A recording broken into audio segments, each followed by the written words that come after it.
It is the Blue Room. It is your instant match reaction to Luton Town 1, Everton 1 in the would-be relegation playoff. Alas, it wasn't to be like that.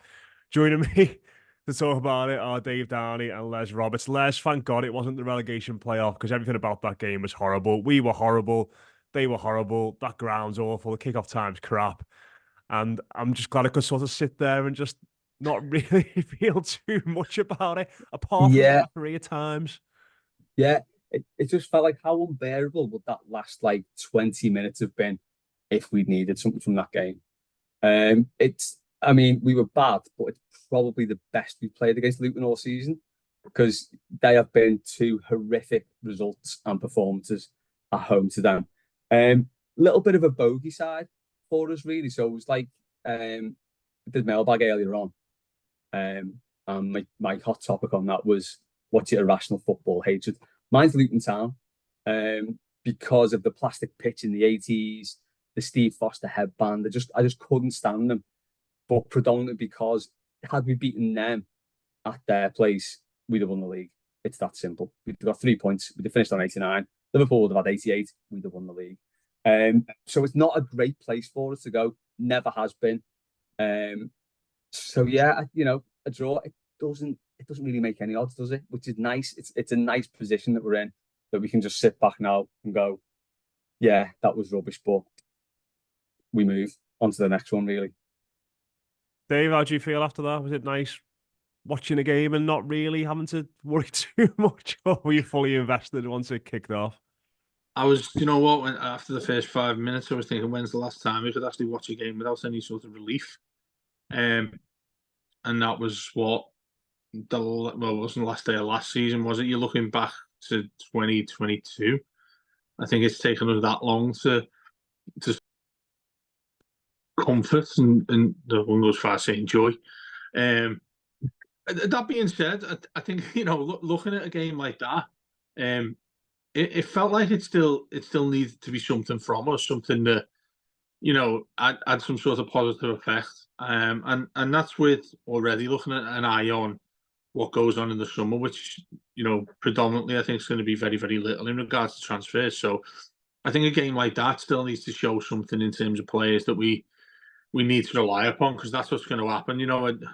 Sad as it is, I think this time, looking in 12 months' time, we're probably having a similar conversation at this rate, at this time of the season, where we're like, thankfully we've stayed up, given everything that's to come. That doesn't look like it's going to be too positive for us over the summer.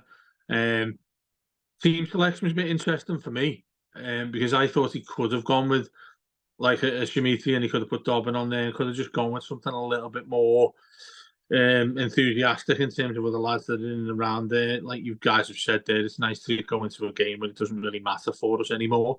But he decided to go with his best 11 today, Dyche, which is, I don't know. I'll have another think about this as time goes on across the weekend. I'm not too sure why you wouldn't have a go at what you've got there.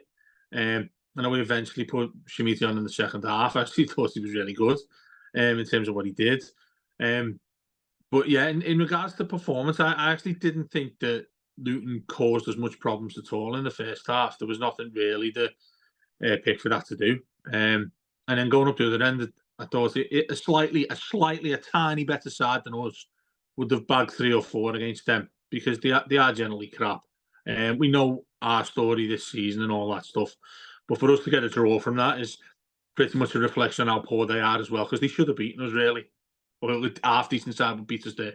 Yeah, it sort of felt like they had obviously worked loads on stopping us from set pieces and nullified us relatively well. I know we had like a few which were like bundled over and little opportunities here and there, but I don't think we created as many opportunities as we would usually. And then obviously, as we all know, once you stop us from set pieces from open play, we do leave a lot to be desired, don't we, from that aspect. But I suppose, Les, the main positives for me, and listen, no point going too deep into the performance because we are done for the season now, effectively. So I can kind of understand why there was a bit of a lack of edge and a lack of intensity at times. But Dominic Calvert-Lewin's finishing the season well, isn't he? Not the best penalty again, like his one at Newcastle. I thought the goalie was gonna save it, but obviously has that chance in the second half, which is, some people look at it and say it's a great leap. Others will look at it and say he should score once he gets up there. But 3 and 5 played obviously really well in the Merseyside derby as well. He's having a strong end of the campaign, which is great. Yeah, it's good to see, isn't it? It's sort of, we were a bit despondent with him at a few points this season, especially when he came back. He scored against West Ham and then didn't score for months after that. So it is good to see. It was another good display. I do feel sorry for him in the fact that he won a hell of a lot of headers in that game, and there's no one off him. I think the one I can remember is he won a header on about the halfway line, and Godfrey like, anticipated it, got the ball, got a free kick. I just don't think the players around him do that enough. And it must be dead frustrating for him knowing that the ball's going to come long, he's going to jump up, possibly going to win it. If he does, just going to give it away anyway because there's no one anticipating it. But yeah, it's good to see he's got the penalty, he scored it. It was all right. He hit it down the middle hard enough. He knew what he was doing. But yeah, that is, I think that was a positive that he's ending the season relatively strongly in what's been a really tough season for him. Yeah, go ahead, Dave. I'll hand over to you after here. No, I was just going to say, to follow up on what you said, in terms of him, it's a thankless task that he wins the ball in the air. How he gets up, I think Carragher was covering it saying this, how he gets up is quite phenomenal, really, isn't it? How the jump he's got is ridiculous. And he's playing against two big lads they've got there, the centre-back. But the point I was going to make was the Corey looked anonymous to me today. And quite clearly that is our go-to tactic, is if you're pinging it up to Calvert-Lewin, to Corey's got to be the man that runs onto this. I didn't see where he was. He was nullified by their players anyway. I think when he had to drop into midfield, it just felt like it was a waste of a player to have on there, and that's not overly. But I'm not too sure since he's come back what his sort of role has been told it is this time, because he's been our best player for a long time before he got that injury and then came back. He looks a little bit lost to me, and that's where Dyche, I think, falls a little bit short. I'm looking at that and thinking, if I'm sitting there half an hour in the first half thinking, where's the Corey? How many touches did he had on the ball? Sean Dyche should be looking at that and thinking, how do I mix things up here? And he didn't until later in the second half, as per usual. Go ahead, Les.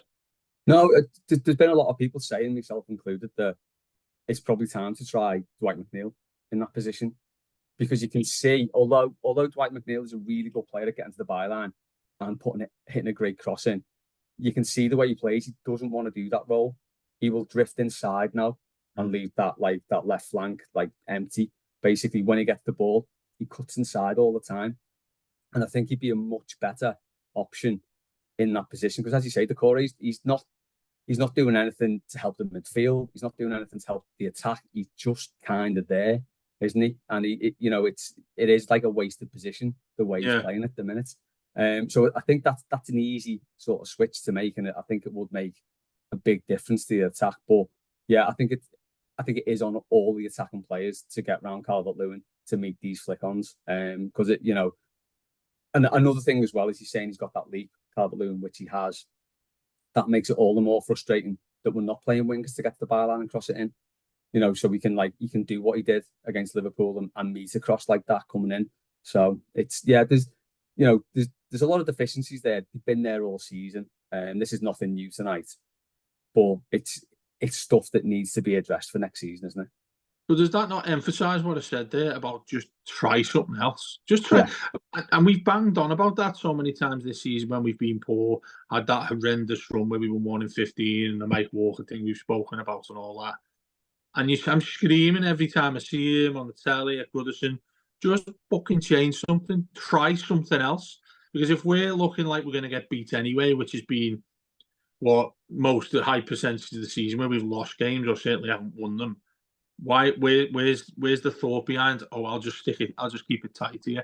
I know that's traditional and conventional, Sean Dyche, but when you're safe in the Premier League, when is a better time, to try not to try this, and he did, to be fair, when he put Schmidt on in the second half. I'd like to see more out of him in the last couple of games. I'd like to see what he can do. The lad looks all right to me, and when I've seen him, he throws himself about. He looks decent on the ball as well. it's that or Beto. He came on and caused a little bit of havoc and stuff like that. But just try something new. If we'd have gone there, like ask you two, that's the question. We'd have gone there and lost 2-1, 3-1. Would you be that asked? Well, Yeah, no, but like I don't know. Yeah, but how asked? I If I mean, was to say that to you I'd and be then say, annoyed. well, we got to try because he started that. Schmidt started last against Brentford, didn't he?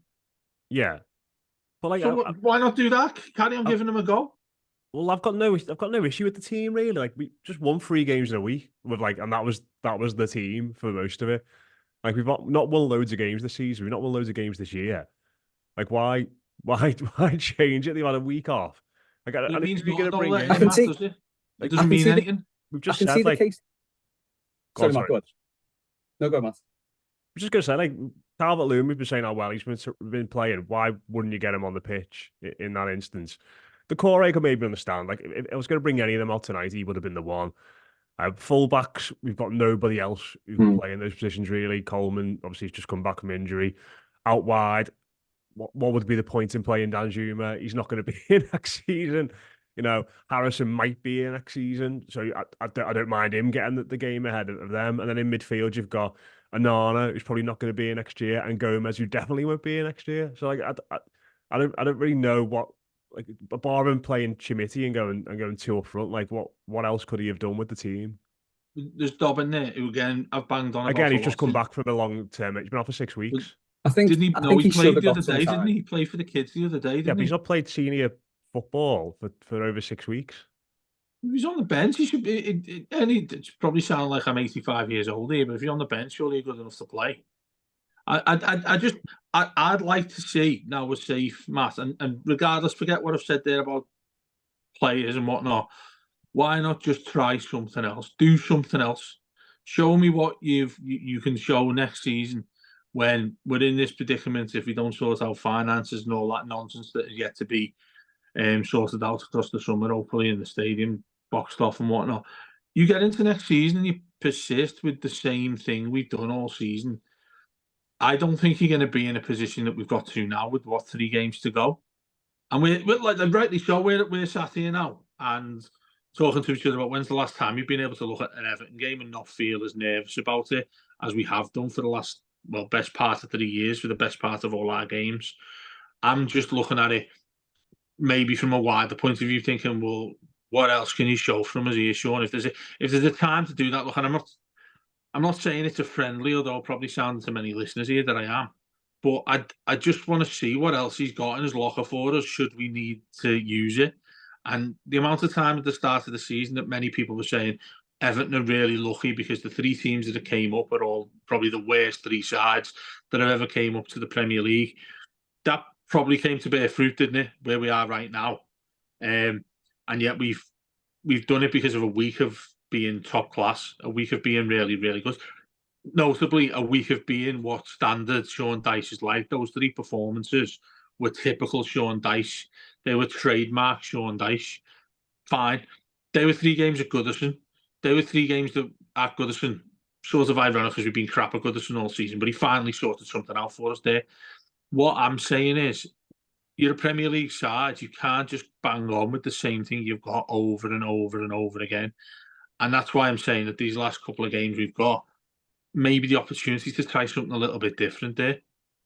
That's Yeah, all I'm saying. we've kind of had that all season, haven't we? Where he's played the same players the whole time. Like early on this year, we were saying like Dwight McNeil looks knackered. A lot of the players look tired, especially when we came through Christmas into January, bang in the middle of that run. We were saying, he should change it, and that's when he should have changed it. But I can kind of see both sides of the argument because I can see why now you're safe, you try something different. You put maybe. I think Dobbin probably should have come off the bench, considering he's not played in a long time. He was on the bench, probably should have brought him on at some point. But anyway, but I can also see the other side of it in the fact that, like Matt said, he's found something that's worked in these last 3 games, and you want to finish the season as strongly as you possibly can. Now, I guess after the 3 wins at home, that draw at Luton, not a great result, but it's a point away. If you win your home, sure, your away, you're going to be in the top-ish spots, aren't you? So I don't know. You might be looking for momentum now, just like try and this is all going to go tits up at Arsenal anyway. But try and try and have a strong end to the season. I can see the argument why, yeah, we're safe. Just try something different. But can also see that okay, yeah, we are safe, but we don't want to just fall off a cliff because we're safe, because that just doesn't set a good tone around the whole thing, does it? If you finish the season you just got safe and you gave up, it's not great for anyone at the club, is it? So I can see both sides. I think I don't know, could possibly use his subs a bit better. But we've said that all season, really. I think he did tonight, to be fair. We brought the two strikers on, changed the entire midfield. No manager in that situation, I think, would just change the entire team for the sake of it. Well, he hasn't got the players to do that anyway, Matt. I take your point. He hasn't got the players to do so. I'm saying here or there, and I'm saying even try something tactically different. Where's the harm in doing so right now? But I do concede your point, what you said about Calvert-Lewin there, because clearly he does need the game time, and to have him going into the summer with a bit of momentum is a real positive out of that. But other than that aside, I just like to see something different there. You're saying we're going to a side there that are absolutely shite. We should be doing them. What's the manager? What's his name? The model. Edwards. Edwards there.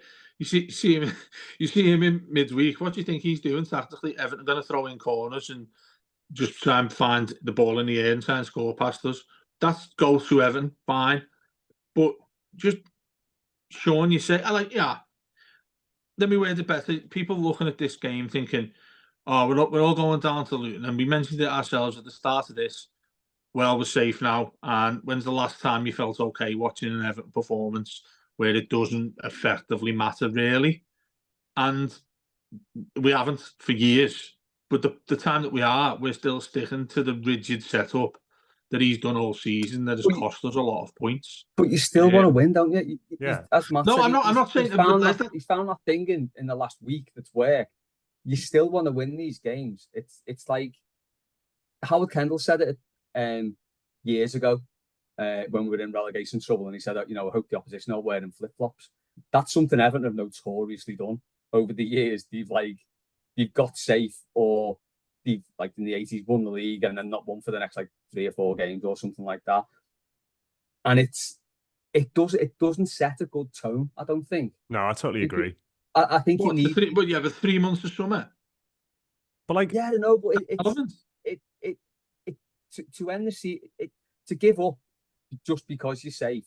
I'm not saying give up, though. I'm saying try something else. I'm not saying everyone wave the white flag and see if one of our shit players can score. Why do they just try something else? They won 3 games in a week, playing really well, didn't concede a goal. You said, you want to see something different. I want to see more of that. I want to see us winning games and not conceding. Yeah, obviously you want to see us winning. I'm not talking about. I'm talking about when we're safe. That's it. Simply when we're safe. These last 3 games, right? You tell me a club that who's above us there? Brentford. Do you reckon Brentford? Do you reckon, what's his name? The manager, Danish fella, Thomas Frank. Do you think he'll be sitting there thinking, oh, we've got to carry on winning these games, lads, to get into the summer? Played the full strength team at Goodison last week and they were safe. You what? He played the full strength team last week at Goodison and they're safe. I know he does. That's what I'm saying. He's done exactly the same as us. But what I mean is about these last games that are coming up here. You've got Euros to come in the summer. You've got players we might well go and sign, as you hinted to there, with Onana, possibly Branthwaite, whatever goes on there as well. Loads of things are going to be up in the air this summer. Why aren't we focusing on playing an 11 that's our best 11 when there are things that he could try differently? When's the next time he's going to get an opportunity to do that in a Premier League game, where generally going somewhere where we don't have to win a game?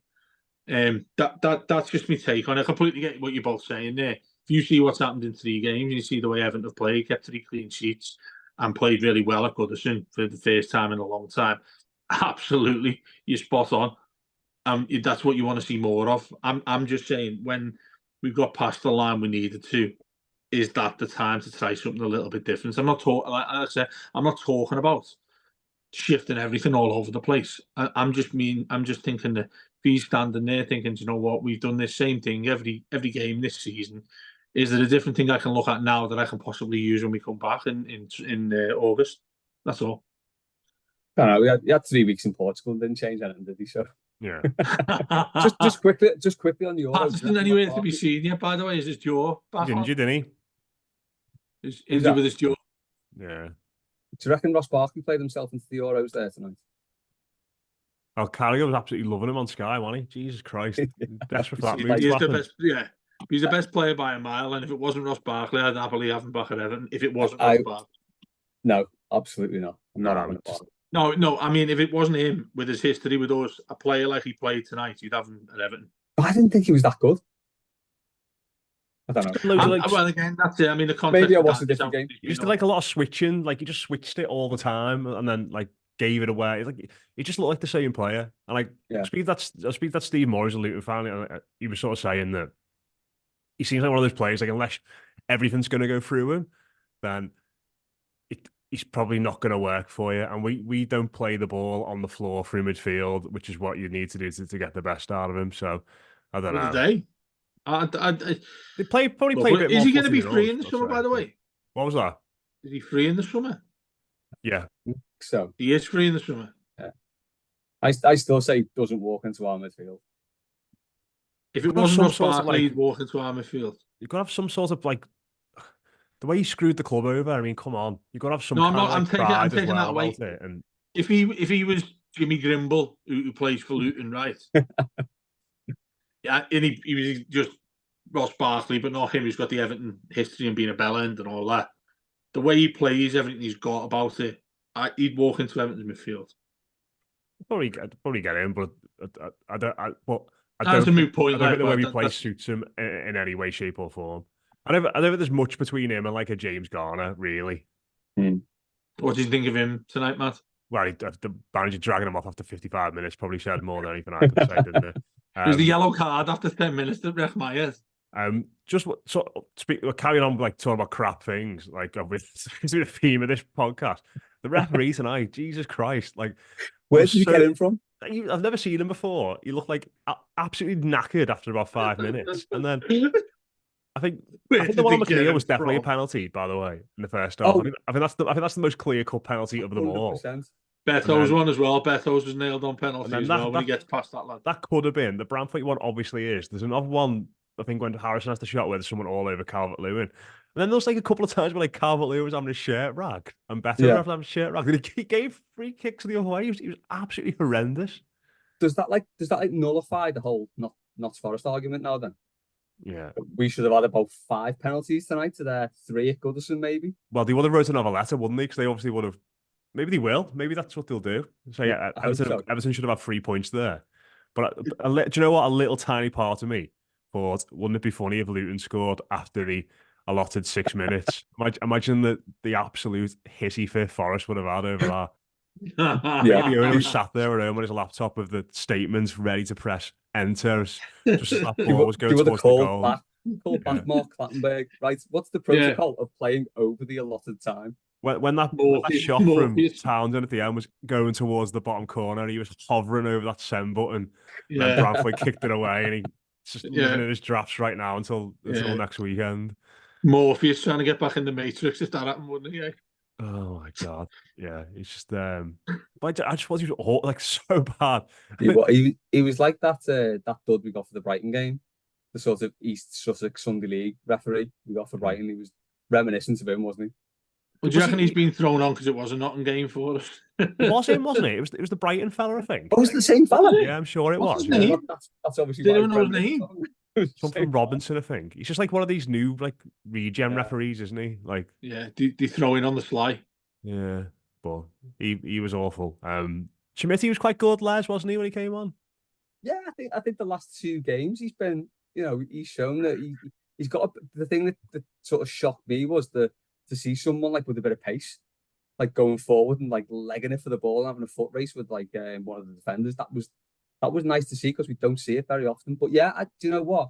Last 2 games, I think he's worth, as I suppose as Dave said, he's worth having a look at. Give him more minutes to maybe start and ball again to that point. Calvert-Lewin is probably going to be our main striker again next season, so you've got to, if you can build his confidence and his fitness for next season, you've got to do that. But yeah, he looks decent, a lot better than Beto. I know, Dave, I think you said that was probably a penalty on him where he got dragged back. But Yeah. the thing that frustrated me was you knew the second he got round that defender, he was going down. And he was putting it wide if he had the shot anyway. Yeah, but he's far too quick to go down in that situation, isn't he? He's like he can make a nuisance of himself, get round the defender, but then he'll look for the foul. It's mad. I don't know if that just screams of him just being bad, no confidence, bit of both. I don't know, but yeah. I'd throw Chimity in ahead of him all day. You think of someone like this is holding him to a high standard better, but like, you think of someone like Rom in that exact situation, it would be get the fuck off me, wouldn't it? I am going for like the amount of times he just bundled his way through a defender into the box and like someone was next to him and he would just. And listen, Beto's a strong lad. He's a fast lad. Obviously not as technically good as Ron was, but it's one of them. Like for all this like endeavour and enthusiasm, Les, I think you're right in that situation. Maybe he just doesn't have that sort of goal scorer's instinct and desperation to get in and have a shot. Maybe that's because he's not very confident and he wouldn't fancy the shot as Dave must said. Be because he's got everything he needs to get in that situation. If he then gets in that situation and skies it, that's a different matter. But he kind of gets himself into that position and then like goes for the foul. So that just shows a striker who's got sort of no confidence in his own ability, I think. But yeah, I'd put Chimity ahead of him all day, really. But you can see Dave as well. Chimity, I think one of the things that was reported, the reason he liked him is he's got a similar profile to Dom, and there are some little. Like if you're gonna compare him to one of the two senior strikers, he is more Calvert-Lewin, isn't he? His touch is better. There's a little bit more nuance to his game as opposed to trying to barge down the door with blunt force, as it seems with Beto at times. Yeah, I agree with that. I think the rare occasions that we've seen him, certainly with the start last week as well, I completely agree with what you've said there. There are facets of his game where you look at and think he complements Calvert-Lewin as well. I think he's a lot faster than him as well. Obviously, air-wise, no one's beaten Dom that we have in any sort of capacity really, apart from Brantwaite if he was just striking himself. Do you know what I mean? That's set pieces wise. I don't think you're going to get what you get from Calvert-Lewin in there. But that's don't want to bang on what about I said there, but I'd like to see more from him than bringing Beto on there, like Les was saying.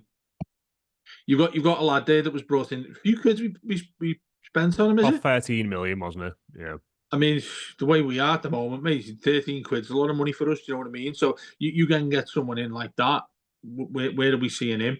And there was enthusiasm from him when he came on. A little bit of an edge to him, it looked like as well, like sort of kicking off and all. He was getting free kick awards against him and seemed really enthusiastic. And I get why that kind of play is being bought by us. And I hope, or I think, more out of hope that it was done because they've considered Calvert-Lewin's injury and how many occasions he's going to play this season, which is going to be less than more. You've gone for a player there who isn't too dissimilar to him. So, yeah, I mean, I dare to say, I think it's actually a decent bit of business there. And look, going back to the criticism I said about thinking a little bit beyond what I said there about the criticism of Dyche not changing things up. Probably if Everton was safe and a mid-table side didn't have the point deductions and whatnot, you probably would have seen him in another 10, 15 games coming off the bench and seen a hell of a lot more about him than we actually have. But from what we've seen the last couple of weeks tonight and starting last week, there's a lot of things that I've saw that look promising.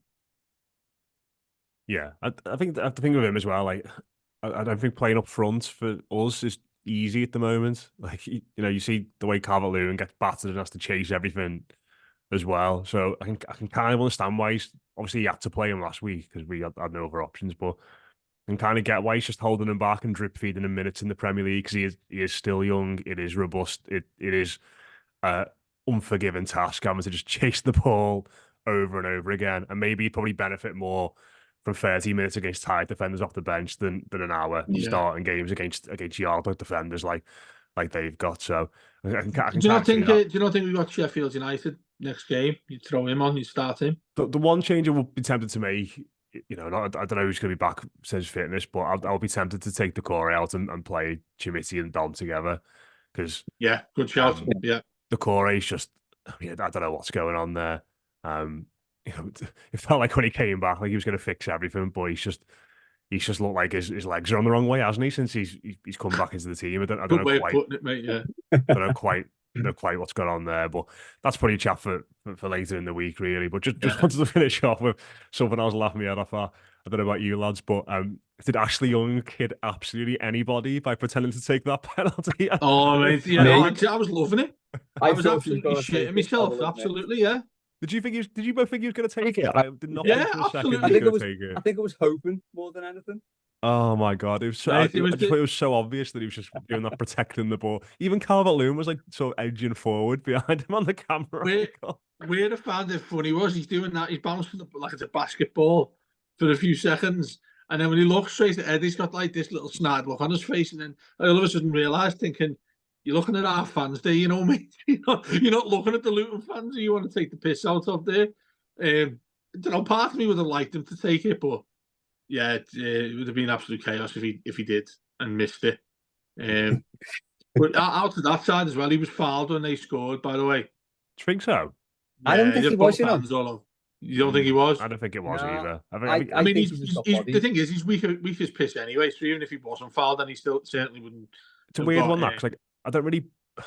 Obviously, it is his fault, but you can't really blame him. Like, it's one of them. Like, you can't really get taller and stronger in that instant, can he? The lad just absolutely like monsters him off the ball. Yeah. For me, he shouldn't have been the player who was like tasked with trying to mark him in that situation. Although the player did drop off into that right back spot, so it was his player. But you can't. I don't think you can blame him for that, because it's just like coming up against a lad who's twice the size. Yeah, there's not much you can do. There we go. If there's something on the game, it's like me trying to mark you, Dave. It would never happen. See, it's one of them. Passing on me, that'd be all right, mate. I didn't cope if it was in the air. I'd love to play for Sean Dyche, mate. Not a problem, nah. Thought Ben Godfrey was all right again as well. Yeah, fine. Yeah, he was fine. He had a good run, but other than that, I've not. Unless you just a gay as well, mate. I think it's just a gay. He's got to a stage for us, and thankfully so. In the last half dozen games when he's come back in. One thing on him. Yeah. Why was he wearing tights? I noticed that. Yeah. It's May. It's not cold. It's the warmest it's been in ages. I don't know. I don't know at all why that was the case there. He's just talked himself out of a contract extension for me. I think he's getting a bit too big for his boots after scoring 2 and 3 games and putting all the flashy gear on. He'll be wearing like white boots next to something. Snood on. Yeah. We wouldn't have won those 3 games without him competing in there, though, I'll say that. I think he's been. I do think he's been excellent. Yeah. I mean, all joking aside, I think the midfielder looks a lot better with him in it than with him not in it. He has been great.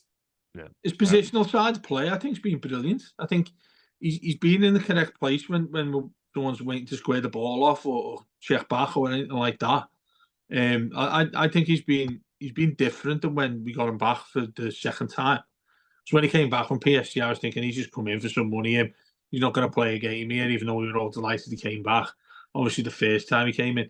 Do you know what I'd add to that as well? I think quite funny is that he actually can pass the ball these days. Because that's the thing that destroyed his game when he played for us. Great at tackling people and all that. But if you ask him to pass a ball more than 5 yards, the lad starts shaking like a dog having a shit. Do you know what I mean? So he's been a hell of a lot better with that when he came back. There we go. Ultimately, none of this matters because we're safe. So also make some changes then, Matt. Change things. Yeah. Dave wants Andy Lonergan in goal for his farewell. He's the only keeper for him left back. Virginia. Lonergan in goal, Virginia in midfield. Mackenzie Hunter and have one of those made-up youth players in midfield. But yeah. We might see some of those. Who knows? The last games at home are always mad, aren't they? So I remember Tom Davis playing in the last home game of the season and thinking, "Oh my God, superstar of the future!" And look, doesn't always work out, does it? Oh, mate, he should have been. You know my thoughts on Tom Davis. He could be back at Goodison on Saturday, couldn't he? Oh, Christ, overdue farewell. I was going to say that. Do you reckon he'll be on the lap of honour if he comes back? Yeah, him and Holgate will join it. Yeah. Yeah, get Ross down there as well. See what happens. Getting the band back together. But yeah, we will leave it there anyway. Cheers to Les and Dave. Let us know what you think about the stuff we were talking about at the start. Do you want to see Andy Lonergan in goal against Sheffield United, or do you think we should go with our full strength side for that game and try and finish off on a high. 4 wins and a draw from the 5 games in a row. That'd be sound. And then obviously we'll go and spoil Arsenal's party on the last day as well. So loads to come yet this season. Up the top. We'll catch it again soon here on the Blue Room.